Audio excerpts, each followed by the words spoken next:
Washington, D.C. finds itself in a maelstrom of high-stakes political and economic maneuvering this week as the halls of power buzz with news of a significant budget clawback advancing through Congress and unprecedented reports surfacing about the potential dismissal of the Federal Reserve Chairman. These twin developments unfolding on the heels of a Senate vote and widespread media reports underscore a period of intense executive assertiveness and fiscal re-evaluation that promises to reshape America's economic landscape. On Capitol Hill, a critical piece of legislation, a $9 billion budget rescission package, has narrowly cleared a key hurdle in the Senate and is now poised for a final vote. Reports from ABC News indicate that the Senate's approval of this substantial budget clawback, which aims to reclaim previously appropriated but unspent funds, signals a determined effort by the administration to rein in government spending. This move, often employed to reduce the national deficit or reallocate resources, reflects a broader fiscal strategy to exert tighter control over federal expenditures.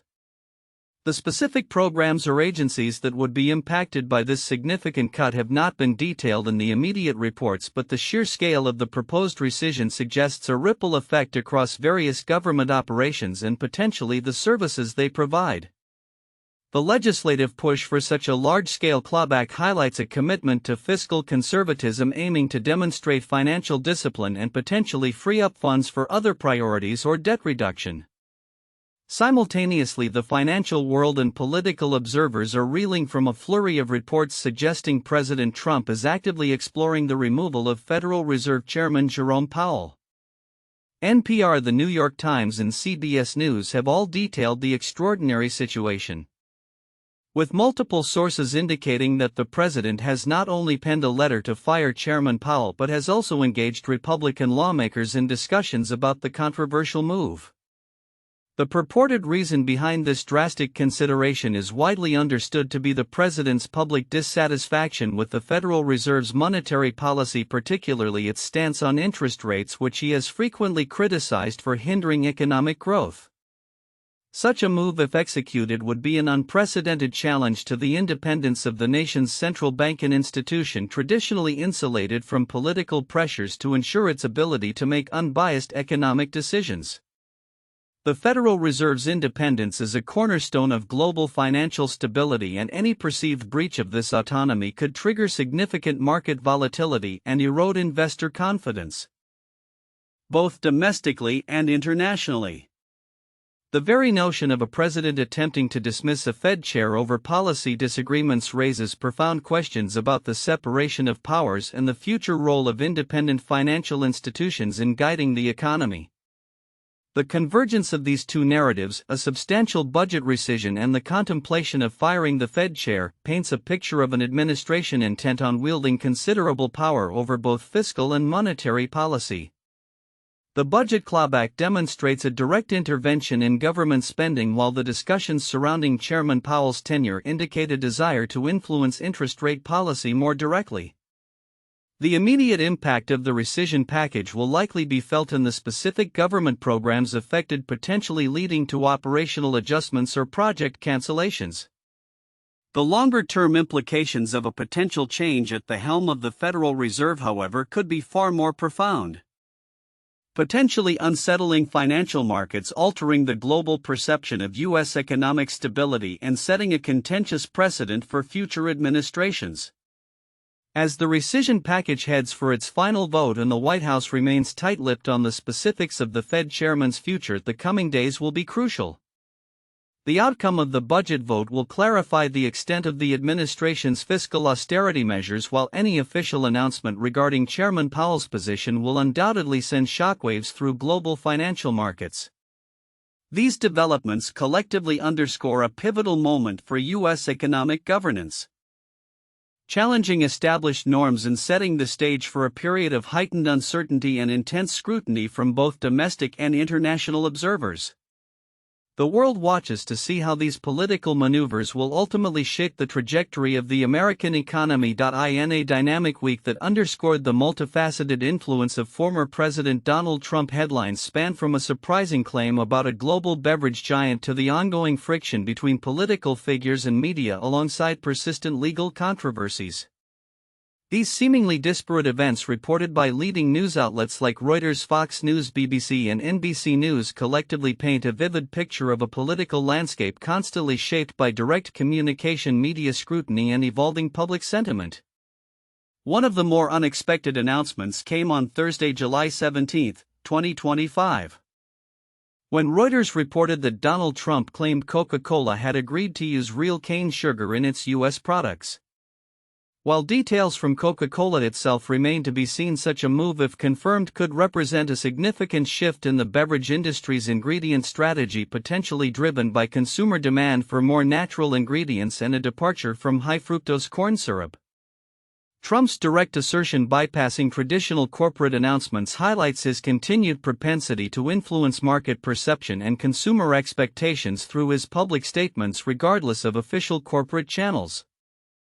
This also raises questions about the interplay between political figures and major corporations and how such claims could ripple through supply chains and marketing efforts. Simultaneously, the intricate relationship between political figures and the press continued to evolve, as exemplified by a notable interaction reported by Fox News on the same day. CNN's Dana Bash reportedly refused to read a specific insult directed at CNN from a Truth Social post by Trump while quoting his broader message. This incident underscores the delicate balance journalists strike between reporting verbatim and upholding editorial standards, particularly when faced with inflammatory language from high-profile figures. The increasing reliance of political figures on their own social media platforms like Truth Social for direct communication bypasses traditional media filters, forcing news organizations to grapple with how to present unvarnished, often provocative content to their audiences while maintaining journalistic integrity. Beneath these developments, the long-standing controversy surrounding the Jeffrey Epstein files continued to cast a shadow influencing political dynamics. Reports from Wednesday, July 16, 2025 by both the BBC and NBC News indicated that Trump's strategy regarding these files was pitting him against some of his loyal supporters and that he was seemingly unable to stop his MAGA base from obsessing over the revelations. This suggests a complex internal struggle within his political base where the pursuit of transparency regarding the Epstein network might conflict with unwavering support for the former president. The public's sustained interest in the Epstein files reflects a broader demand for accountability and transparency, even when it implicates figures previously considered untouchable. For Trump, navigating this issue becomes a delicate political act as he attempts to manage the narrative while facing pressure from both his ardent followers and the wider public. Taken together, these events from mid-July 2025 illustrate a persistent theme.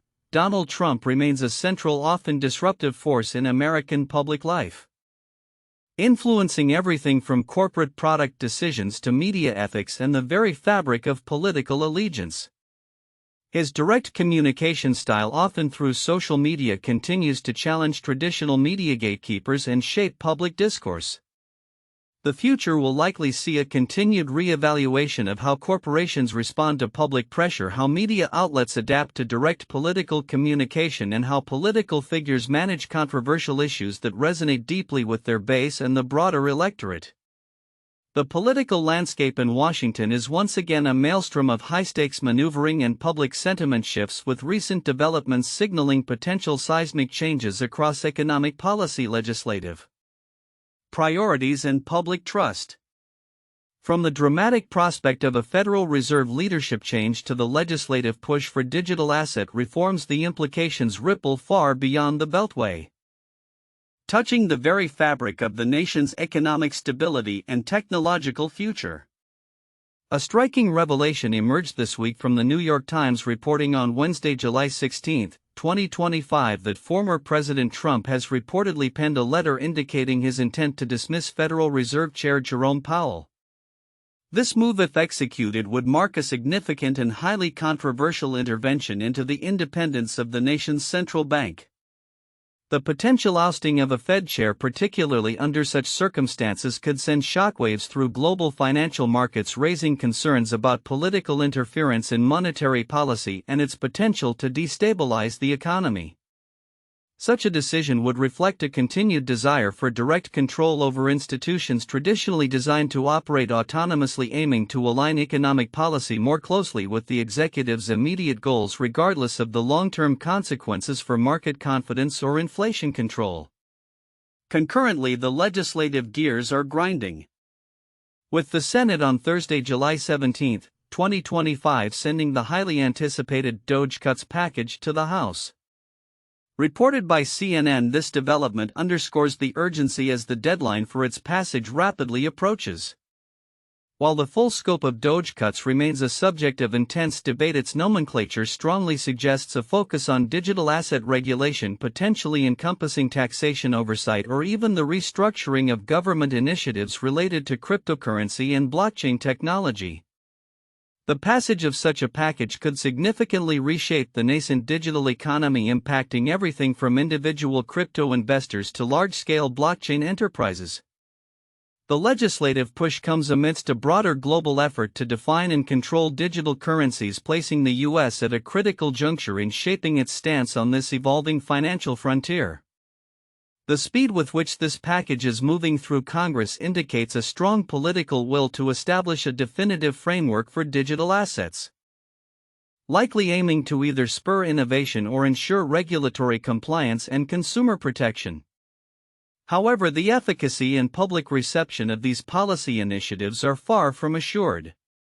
A new AP&RC poll released by ABC News on Thursday, July 17, 2025, reveals a sobering reality. Only 1 in 4 U.S. adults believe that former President Trump's policies have genuinely helped them. This data point highlights a significant disconnect between policy aims and perceived impact among the general populace. Such low public approval for past policies could complicate the political calculus for new legislative efforts, including the DOGE cuts, as lawmakers weigh public sentiment against proposed reforms. The poll results suggest a persistent challenge in translating policy into tangible, widely felt benefits, potentially fueling public skepticism and political opposition. Adding another layer to the complex political narrative, NBC News reported on Wednesday, July 16, 2025, that Trump's base continues to be fixated on the Epstein saga. While seemingly unrelated to economic or technological policy on the surface, the persistence of such deeply rooted controversies among a significant segment of the electorate can divert political capital, sow distrust, and ultimately influence the broader political climate in which economic and technological policies are debated and implemented. It underscores the challenge of moving past deeply ingrained narratives and controversies even as new policy challenges emerge. The confluence of these events paints a vivid picture of a political landscape in flux. The potential for a dramatic shift at the Federal Reserve, coupled with significant legislative action on digital assets and a public still largely unconvinced by past policy successes, creates an environment of profound uncertainty. The coming weeks will be critical as the DOGE cuts package faces its final legislative hurdle and the broader economic implications of potential political interventions become clearer.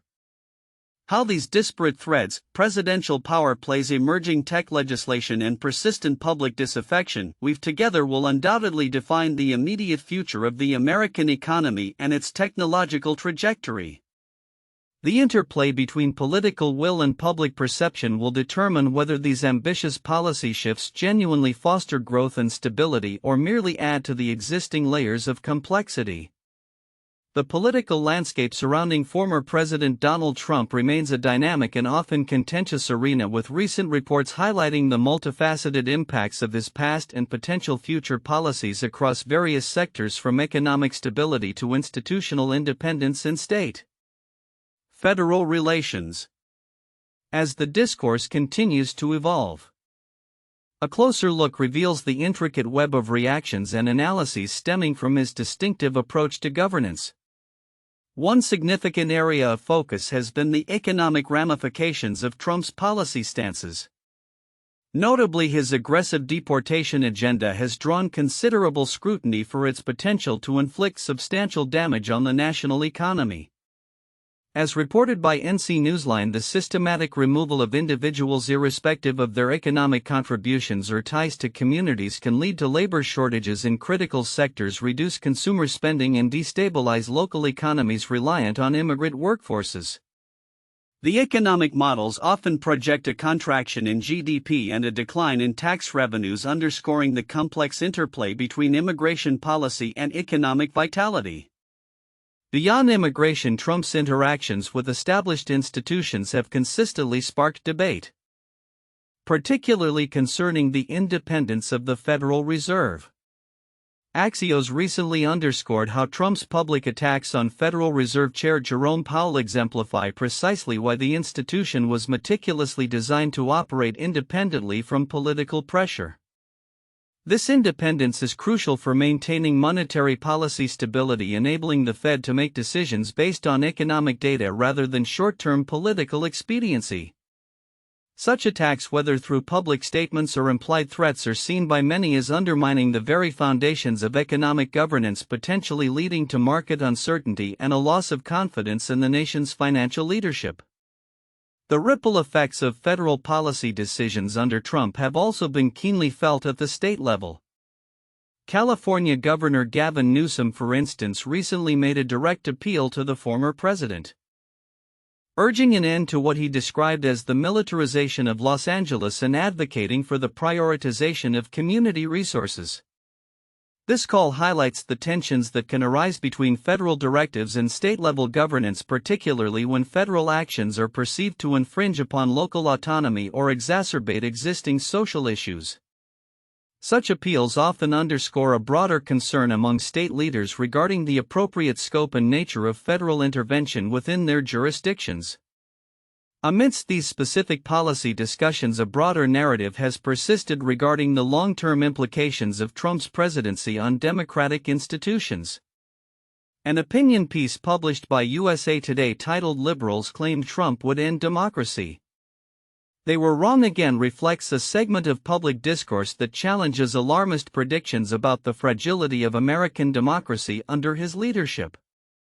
This perspective suggests that despite intense political polarization and unconventional governing styles, the foundational structures of the democratic system, including its checks and balances, have demonstrated resilience. It points to the capacity of the system to absorb significant political shocks without succumbing to fundamental collapse, indicating a robust institutional framework that perhaps proved more durable than some critics had anticipated. Looking ahead, the ongoing analysis of Trump's past actions and the reactions they continue to provoke will undoubtedly inform future political strategies and policy debates. Whether it involves the delicate balance of economic policy, the safeguarding of institutional independence, or the dynamic interplay between federal and state powers, the discussions sparked by his tenure underscore enduring questions about governance, accountability, and the resilience of democratic norms as the nation navigates its future. The lessons drawn from these complex interactions will be critical in shaping public discourse and policy development for years to come. The landscape of modern defense technology is undergoing a profound transformation, with the U.S. Pentagon signaling a significant strategic pivot towards the mass production of low-cost drones within the United States. This move, announced on July 16, 2025 by the U.S. Department of Defense, underscores a growing recognition of the evolving nature of warfare and the critical need for scalable, cost-effective capabilities in an increasingly complex global security environment. The decision to ramp up domestic production of these unmanned aerial systems represents a deliberate shift from the traditional focus on highly sophisticated, expensive platforms. While precise details of the Pentagon's new initiative remain to be fully disseminated, the emphasis on low-cost and U.S. production points to several strategic imperatives. Lessons gleaned from recent global conflicts, where commercially available drones have proven remarkably effective and adaptable on the battlefield, are undoubtedly a major driving force. The ability to rapidly deploy large numbers of expendable yet potent drones offers a significant advantage in terms of both tactical flexibility and attrition management. Furthermore, increasing domestic manufacturing capacity for these systems aims to bolster supply chain resilience, reduce reliance on foreign components, and stimulate American industrial innovation in the defense sector. This push could see a surge in demand for specialized components, software, and assembly capabilities, potentially opening new avenues for smaller defense contractors and tech startups.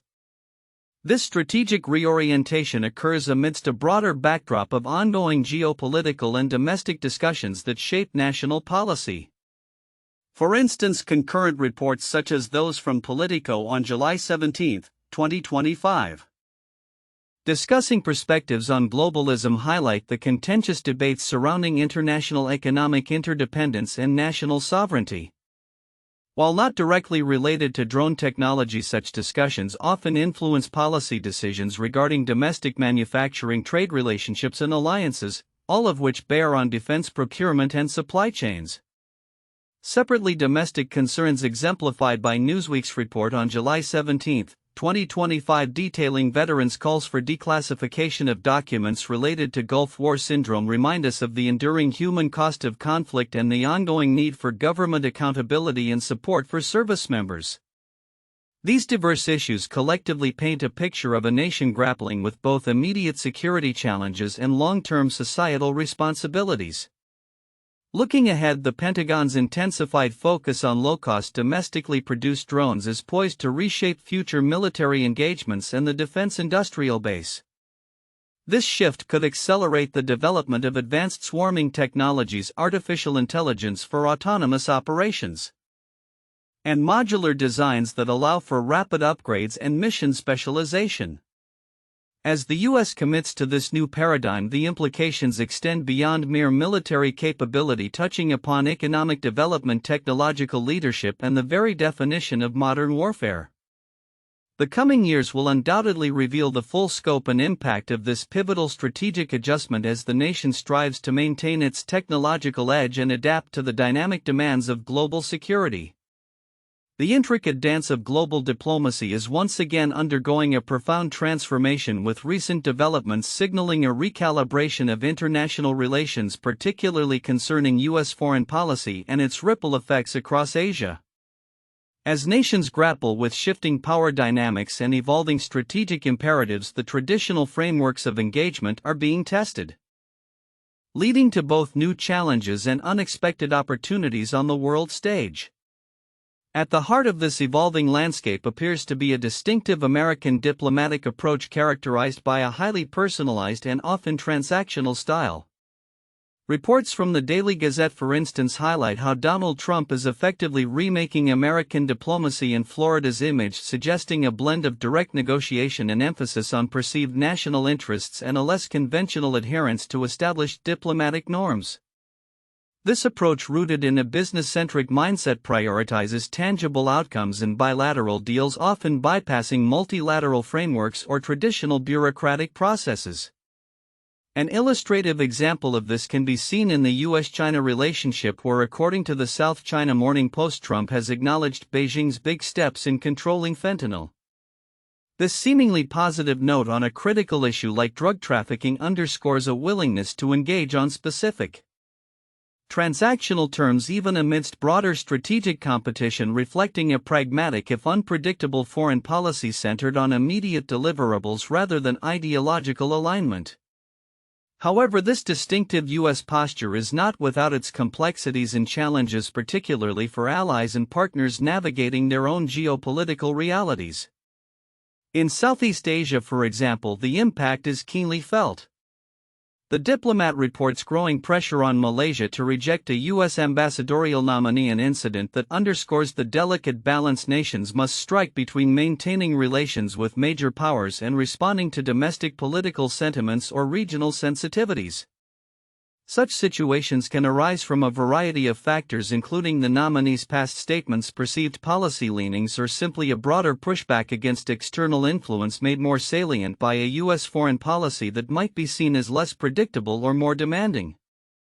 Concurrently, the shifting global currents are also forcing a re-evaluation of long-standing diplomatic strategies in the region.